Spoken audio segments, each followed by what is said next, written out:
I still remember the exact moment my family forgot the one promise we had never broken. It wasn't my birthday. It wasn't Christmas. It wasn't Thanksgiving.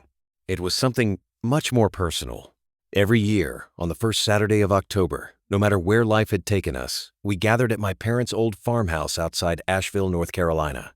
We cooked the same recipes my mom had learned from her mother, spread a faded blue quilt across the backyard, and ended the evening by taking a family photograph in front of the giant white oak tree. It wasn't just a tradition. It was our anniversary. Not a wedding anniversary. A family anniversary. The anniversary of the day my parents adopted me. For 33 years, no one had ever missed it. Until last year. And when I drove 3 hours with a homemade peach pie sitting in the passenger seat, I found the farmhouse completely empty. No cars. No music. No smell of barbecue. Just silence. At first, I thought I had the wrong weekend. Then I noticed fresh tire tracks in the gravel. Someone had been here. A folded piece of paper was taped to the front door. It wasn't addressed to me. It simply read, "Celebration moved to the lake house." No phone call. No text. No invitation. Nothing. I stood there for several minutes, reading those 6 words over and over, trying to convince myself there had to be some misunderstanding. Then my phone buzzed. A notification from social media. My younger sister Emily had uploaded 23 pictures. The entire family was smiling around a huge dinner table overlooking the lake. Champagne glace. A catered meal. Matching sweaters. Even my parents looked happier than I'd seen them in years. The caption hit even harder. Nothing means more than spending our family anniversary together. Together. Except for me. That was the first time in my life I truly understood what loneliness sounded like.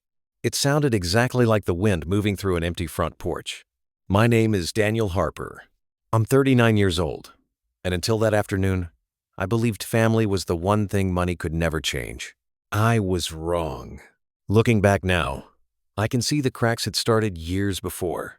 I just refused to notice them. Growing up, we weren't wealthy.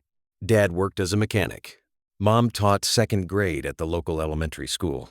Our farmhouse wasn't fancy. The roof leaked whenever it rained hard. The kitchen cabinets never closed properly. The porch leaned just enough to make visitors nervous. But to us, it was home. Every Sunday morning, Dad made pancakes shaped like terrible animals. Mom laughed every single time, even though they never looked anything like what he claimed. Emily and I raced bicycles through the dirt road until sunset. At night, Dad would sit beneath the white oak tree with his old guitar, while Mom hummed softly beside him. People always asked why my parents celebrated the day they adopted me instead of pretending I'd always been there. Dad used to answer before anyone else could. Love isn't about pretending the beginning didn't happen. Then he'd smile. It's about celebrating the day your family finally became complete. Those words stayed with me my entire life. When I turned 25, Dad handed me an old photo album. "One day," he said, "when we're gone, I want you to keep this tradition alive." I laughed. "You've got decades left." "I hope so." He smiled. "But promises shouldn't depend on time." I promised him. I meant it. Life changed after college. Emily became a successful real estate agent in Charlotte. Her husband Ryan owned a construction company that grew faster every year. Big house, luxury SUVs, private schools for their kids, country club memberships, the kind of life magazines like to photograph. I went a different direction. I became a high school history teacher. My wife Sarah worked as a pediatric nurse. We weren't poor. We just lived normally. A comfortable home, reliable cars, family vacations when we could afford them, no luxury, no debt. Honestly, I loved my life. Sarah always said something that made me laugh. Rich isn't what you own. It's whether you sleep peacefully. Most nights, I did. Dad retired when he was 70. Mom followed a year later. Emily insisted they sell the farmhouse. "It's falling apart," she argued. "You deserve something easier." Dad refused every time. "I already have everything I need." Emily rolled her eyes whenever he said that. Ryan wasn't nearly as patient. One Thanksgiving, after a little too much wine, he looked around the old dining room. "You know what this land is worth?" Dad shrugged. Doesn't matter. Ryan smiled. It matters if you're sitting on $2 million. The room went quiet. Dad calmly cut another piece of turkey. So? Ryan looked surprised. So? You could enjoy life. Dad looked around the table. I am. Nobody said another word. But something changed after that dinner. Emily started visiting more often. Ryan volunteered to repair fences. He suddenly wanted to discuss taxes, insurance, estate planning, investment opportunities. At first, I thought he was simply trying to help. Sarah wasn't convinced. He's measuring the land. What? I caught him counting fence posts. I laughed. Nobody counts fence posts. She raised an eyebrow. He does. I didn't believe her. I should have. About 8 months later, Mom's health began declining. Nothing dramatic. Just memory issues. Sometimes she'd repeat stories, forget appointments, lose her reading glasses while they were resting on top of her head. The doctors called it mild cognitive decline. Manageable, but noticeable. Dad became her full-time caregiver without complaining once. Every morning, he cooked breakfast. Every afternoon, they walked beneath the white oak tree. Every evening, they watched old Western movies together. If love had a picture in the dictionary, it would have been those two sitting on their porch swing.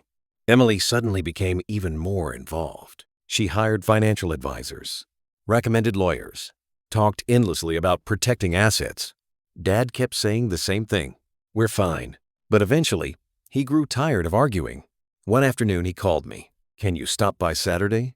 Everything okay? I found something in the attic. What? You'll see.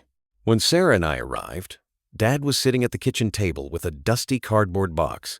He smiled like a kid hiding Christmas presents. I've been cleaning. Mom looked over from the living room. I told him not to climb ladders. I ignored her. She laughed. I know. Dad opened the box. Inside were hundreds of old photographs, loose pictures, scrapbooks, letters tied with blue ribbon, even black and white photographs from before I was born. For the next 4 hours, we laughed harder than we had in years. Emily couldn't make it. She texted saying she had an important client meeting. Dad didn't seem disappointed.